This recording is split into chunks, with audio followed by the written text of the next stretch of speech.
Hi everyone, welcome back. This is Deborah. So I wanted to say thank you to all my subbies. We're heading into Christmas and today I'm going to be doing something that's going to pull together a lot of the stuff that I've made throughout the year.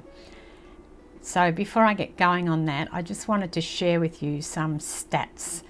So I joined YouTube 861 days ago. So this came on my email last week from YouTube letting me know. From my first video upload until now, I've had 9,738 likes. You've left me 2,842 comments and shared my videos 689 times. In 2020, I've gained 1,689 subscribers and 82,412 new views.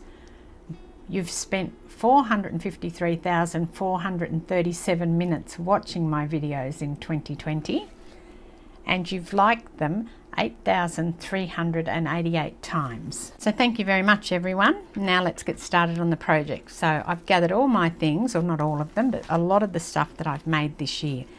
And what I've done is taken some file folder and scored it in half. So I cut it down and scored it in half. I got two of these out of a file folder. I think that mine are foolscap file folders. I don't think they're A4, they look a little bigger than that. But my project size is 8 by 7 because I've got some fairly big things that I want to put in here. And I'm going to keep this because this will be like my memory journal of all this stuff that I've been making, and then I can add some thoughts and things into it later. So this will be the front cover. This is an old cover of a book, and I've got this piece here, and I thought that I could put it down here. Now it will fold over like this then, so I'll probably have to trim this piece here back, but I think that that's okay. So this is going to be a real mishmash of things that I've made. It's probably, you know, the only theme that it's going to have is the theme of, you know, my style really. So let's put this one down next. Now if you've been making along with me this year, or even any time really, you might have things like this and wondering how to pull them together and actually use them to make or use them in a journal. Now I could just get a journal and stick these all in different journals. I just thought it might be a bit interesting to have something that is made from, you know, everything that I've made. Now this is the piece that I made the other day. I'm going to put it in here because you'll remember we left this little hinge section. Yeah, so this is a piece that I made showing you how to alter scrapbooking papers.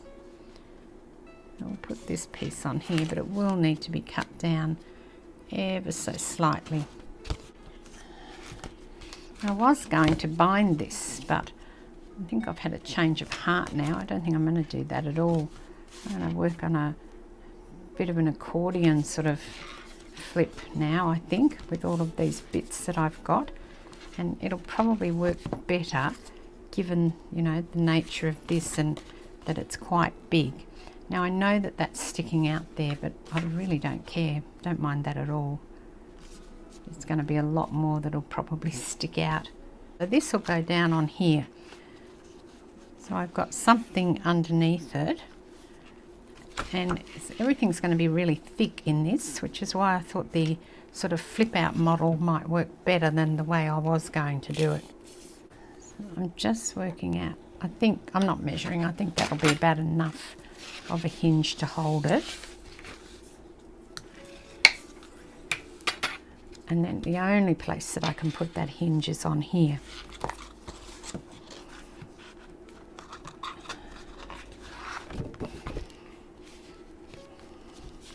That's pretty good going because it fits perfectly. So if I stick this on here, I will have to cover that up. That's going to be something else I need to do. So now that's on there. Now where's the book? I have to work out how I'm going to put this on here. Maybe I can hinge it this way. So I create another hinge on this side.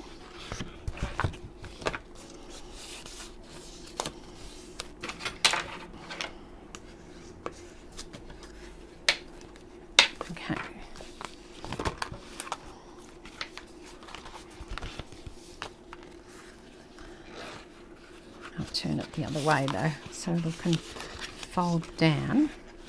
So if I stick this on here as a hinge, then I'll have another piece that goes like that. Okay, I think I know what I'm doing. We'll press on and time will tell. So just checking again that I'm turning. That's got to go on there, up a bit because it's a bit down. That's better. Turning, and then out this way. Okay, that's working for me. So I think that these typewriter sheets are going to be perfect to put some background pieces in.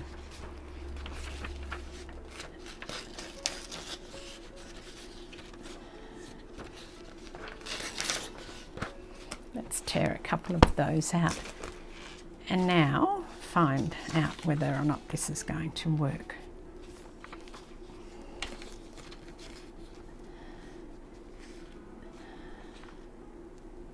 It's pretty good, it almost works.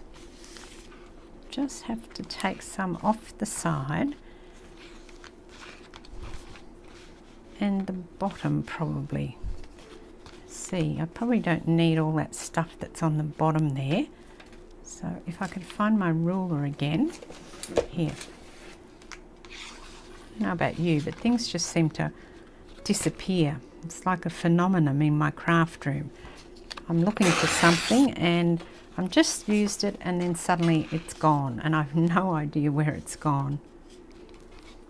I don't know if you have that same problem in your craft room.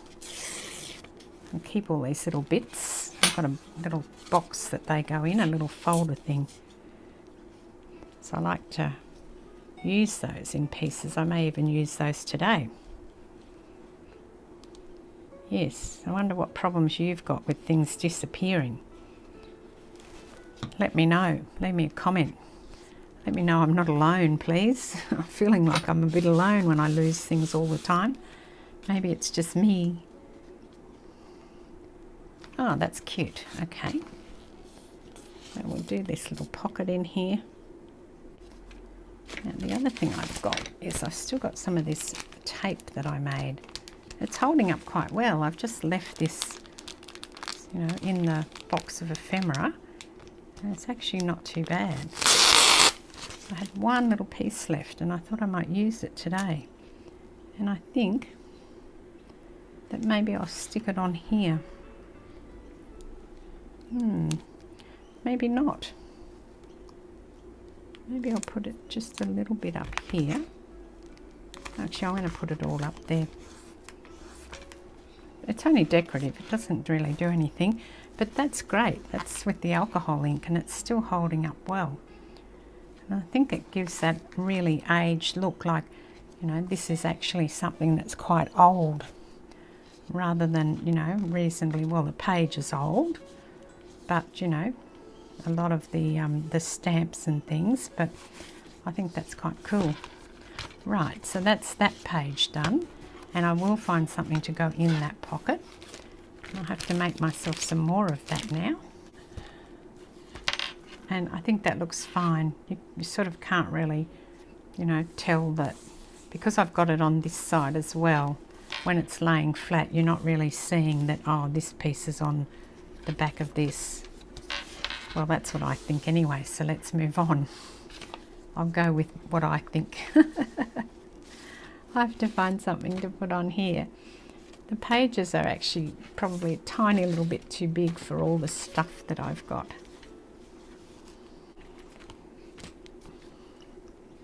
Maybe I'll use this one, because that's got lots of little pockety things in it too. I just need something to go along the bottom. But what have I got that can go along here? Nope.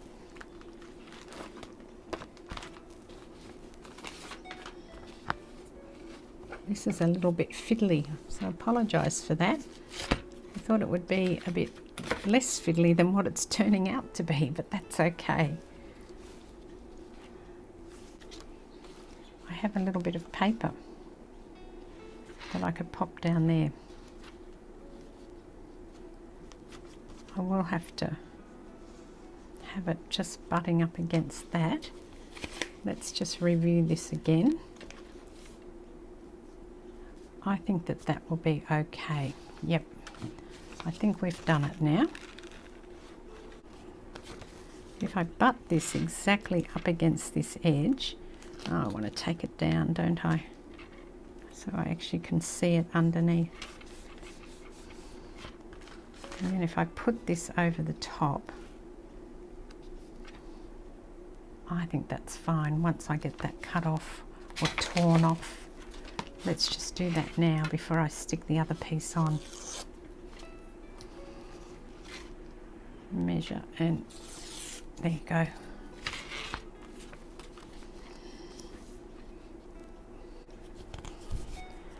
Now what I've got in here, these are all bits of things I have die cut with my die cut machine.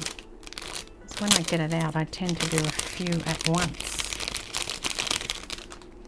And in here, I've got all these little tickets. See how big these little things are. Just cut out of scrapbooking paper. I think these longer ones might be good for this thing here. Now, I think I'll use my Tim Holtz typewriter die. So this comes in 2 pieces, a front and a back. I've used Tim Holtz packaging to cut this, and it's been sitting in the packet for ages. And I've got to admit, I've never used it before. I think I used it once, actually, just once. But what I want to do is make it look like it's typing the letter. So I need to put it there.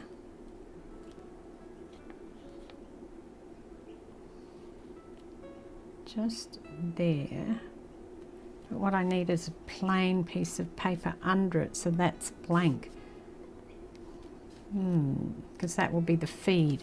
All right, I have to get a different piece of paper that's got blank underneath it.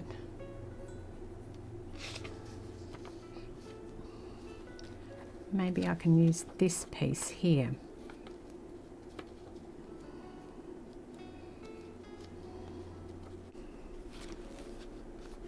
I thought maybe I could sort of crumple this like it's, you know,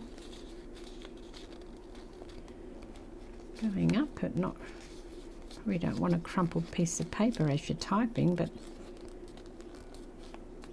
might look more interesting if it's crumpled and not just flat. How's that look? I think that's pretty good. But am I going to put it down there, because now it looks a bit strange.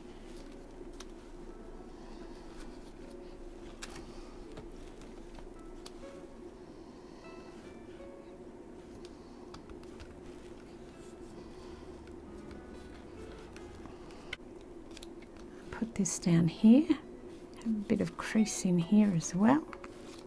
Just crease this up a little bit. Tore it a bit, but it doesn't matter.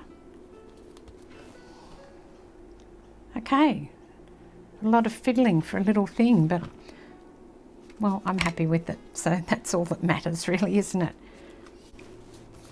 I always get those glue strings when I move from this side to that side, and of course that's not very good, because you don't want glue strings at the top of your pocket, you won't get anything in there. But that's a long pocket in there, not that I'm putting that piece in, I'm just saying I've now got a pocket in there. And I will get some washi, I think, and run down the side here, because that's really annoying me. All right, I think I'm going to stop there. I've got to go and get my hair cut this morning. Taking my daughter, as I do. We have a mother-daughter time, getting our hair cuts each month. So I will have to come back and finish this tomorrow. But I hope that's given you some inspiration for today. And thank you very much for joining me. This is Deborah. Cheers.